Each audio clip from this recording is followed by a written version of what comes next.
오늘 우리에게 주시는 하나님의 말씀은 창세기 33장 1절에서 11절까지 말씀입니다.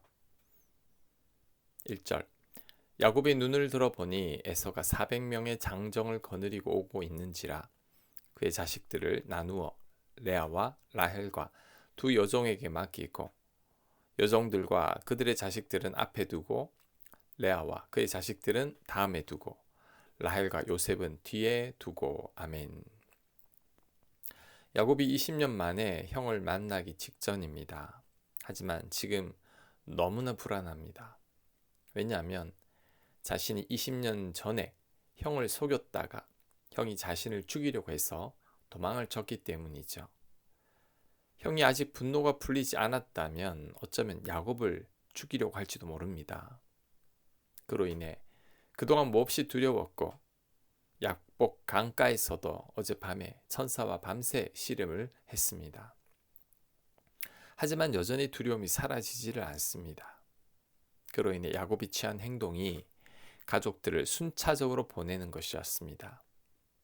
제일 앞에 첩과 그 자식들, 그 다음에 레아와 그 자식들, 그 다음에 사랑하는 라헬과 요셉을 두었습니다. 그런데 이 순서가 정말 마음에 안 듭니다. 야곱이 귀하게 여기지 않는 자식들을 제일 앞세웠고 가장 사랑하는 요셉과 라헬은 제일 뒤에 세웠습니다. 이것은 혹시 형 에서가 자신을 해치려고 하면 라헬과 요셉은 멀리 도망가라는 거죠. 같은 가족인데 같은 자식인데 어떻게 이럴 수 있을까요? 첩들과 레아와 그의 자식들은 야곱의 이런 행동에 얼마나 상처를 받았을까요? 첩의 자식들은 먼저 죽어도 된다는 말입니까? 제가 만약에 제일 앞섰던 야곱의 자식이라면 평생 아버지를 미워했을 것 같습니다. 제가 제일 앞섰던 첩이었다면 남편 야곱이 너무나 원망스러웠을 것입니다. 가만히 보니까 야곱이 믿음이 없으니까 자신만 힘든 게 아닙니다. 다른 가족들까지 다 힘들게 합니다. 믿음 없는 야곱으로 인해 상처받는 가족들이 생기는 거죠. 마찬가지로 내가 믿음으로 살지 못하면 내 사랑하는 가족들도 고통받는다는 것을 알아야 합니다. 이런 예는 성경에 많죠. 아브라함도 믿음이 없어서 아내를 누이라고 속였다가 사라가 2번이나 낯선 남자에게 간 적이 있었죠. 다윗이 범죄 후 믿음으로 살지 못해서 가정에 얼마나 많은 풍파가 있었는지 모릅니다. 내 가족들을 위해서라도 내가 믿음으로 살아야 합니다. 내가 믿음으로 살면 내 가족들도 덩달아 복받습니다. 내가 믿음으로 살지 못할 때 내 가족들까지 고통받습니다. 그러니 우리는 가족들을 위해서라도 더욱더 믿음으로 살아야 합니다. 3절 자기는 그들 앞에서 나아가되 몸을 7번 땅에 굽히며 그의 형 에서에게 가까이 가니 에서가 달려와서 그를 맞이하고 안고 목을 어금 맞추어 그와 입 맞추고 서로 우니라. 에서가 눈을 들어 여인들과 자식들을 보고 묻되 너와 함께한 이들은 누구냐? 야곱이 이르되 하나님이 주의 종에게 은혜로 주신 자식들이니이다. 그때 여종들이 그의 자식들과 더불어 나와 절하고 레아도 그의 자식들과 더불어 나와 절하고 그 후에 요셉이 라헬과 더불어 절하니 에서가 또 이르되 내가 만난 바 이 모든 때는 무슨 까닭이냐? 야곱이 이르되 내 주께 은혜를 입으려 함이니이다. 에서가 이르되 내 동생아 내게 있는 것이 족하니 네 소유는 네게 두라. 야곱이 이르되 그렇지 아니하나이다. 내가 형님의 눈앞에서 은혜를 입었사오면 청하건대 내 손에서 예물을 받으소서. 내가 형님의 얼굴을 배운즉 하나님의 얼굴을 본 것 같고 형님도 나를 기뻐하심이니이다. 하나님이 내게 은혜를 베푸셨고 내 소유도 족하오니 청하건대 내가 형님께 드리는 예물을 받으소서 하고 그에게 강권하며 받으니라. 아멘. 야곱이 형 에서에게 몸을 7번 땅에 굽히며 나아갑니다. 그리고 형한테 주님이라고 하고 형의 얼굴이 하나님 같다고 합니다. 왜 이럴까요? 아직도 형이 두려운 거죠. 그래서 최대한 형의 비위를 맞추려는 겁니다. 이때 형의 반응이 어땠냐면 달려와서 야곱을 안고 엉엉 우는 것이었습니다. 야곱이 전혀 상상하지도 못했던 모습이죠. 야곱이 얼떨떨했을 겁니다. 그렇다면 에서가 왜 이렇게 울까요?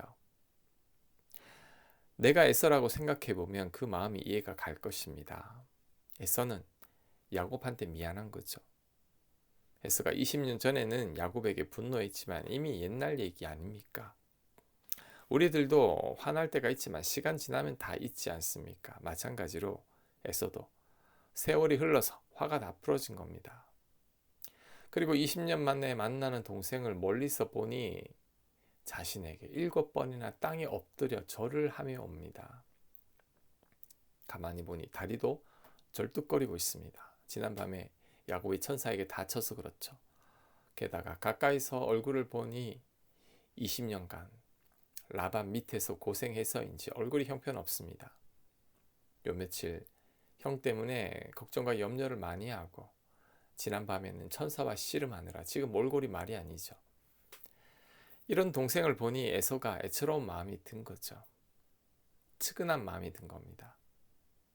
20년 전 자신으로 인해 도망쳤던 동생에 대한 죄책감도 몰려왔을 겁니다. 그러니 동생을 보자 감정이 복받쳐 올라온 거죠. 그래서 엉엉 우는 겁니다. 이런 에서의 반응을 보니 어떤 생각이 듭니까? 야곱은 그동안 괜히 쓸데없는 걱정을 한 겁니다. 에서는 야곱을 죽일 마음이 없습니다. 덩치 큰 사람들이 마음이 여리다고 하는데 에서는 야가 빠진 야곱과는 달리 순수한 면이 있는 것 같습니다. 동생을 안고 에서가 엉엉 우는 모습만 봐도 잘 알 수 있죠. 하나님께서 야곱에게 다시 고향으로 돌아가라고 한 것도 에서의 마음이 다 풀어졌기 때문입니다. 그런데 그동안 야곱은 믿음이 없어서 쓸데없는 걱정을 하고 있었던 거죠. 그리고 줄 큐티 본문을 보면 짐승들 500여 마리를 에서에게 선물로 보내는데 그러지 않아도 됐습니다. 밤새도록 걱정해서 천사와 씨름하다가 다치기까지 했는데 이럴 필요도 없었습니다. 첩의 자녀들을 앞세워서 보냈다가 상처를 주었는데 그러지 않아도 됐습니다. 야곱의 믿음이 없어서 본인뿐만 아니라 가족들까지 괜히 고생시킨 거죠. 야곱이 형을 만난 후에 어떤 생각을 했을까요? 괜히 걱정했구나. 하나님께서 이래서 나를 고향으로 돌아가라고 하신 건데 내가 하나님을 믿지 못했구나. 야곱이 자신의 믿음 없었음을 많이 반성했을 겁니다. 그런데 이 모습이 바로 우리들의 모습입니다. 우리도 야곱처럼 쓸데없는 걱정을 얼마나 많이 하는지 모릅니다. 그래서 야곱처럼 돈도 많이 쓰고 야곱처럼 잠 못 들어 하고 가족들을 힘들게 만들 때도 있습니다. 하지만 걱정한다고 해결되는 게 아닙니다. 오히려 걱정은 내 삶을 파괴합니다. 야곱은 형을 만나기 직전까지 두려움에 정상적인 삶을 거의 살지 못했습니다. 또한 걱정은 내 주변 사람들까지 힘들게 만듭니다. 야곱도 그래서 첩과 자식들에게 상처를 주었죠. 마찬가지로 걱정은 나와 내 주변 사람들을 다 괴롭히는 겁니다. 또한 걱정은 시간을 낭비하게 합니다. 걱정하느라 현재의 시간을 다 써버립니다. 야곱은 걱정하느라 요 며칠간 아무것도 하지 못했고 지난 밤은 잠도 한숨 못 잤습니다. 이처럼 걱정은 우리들로 하여금 소중한 시간을 다 뺏어가 버립니다. 그러니 우리는 걱정이 될 때, 걱정이 밀려올 때 오늘 이 사건을 기억해야 합니다.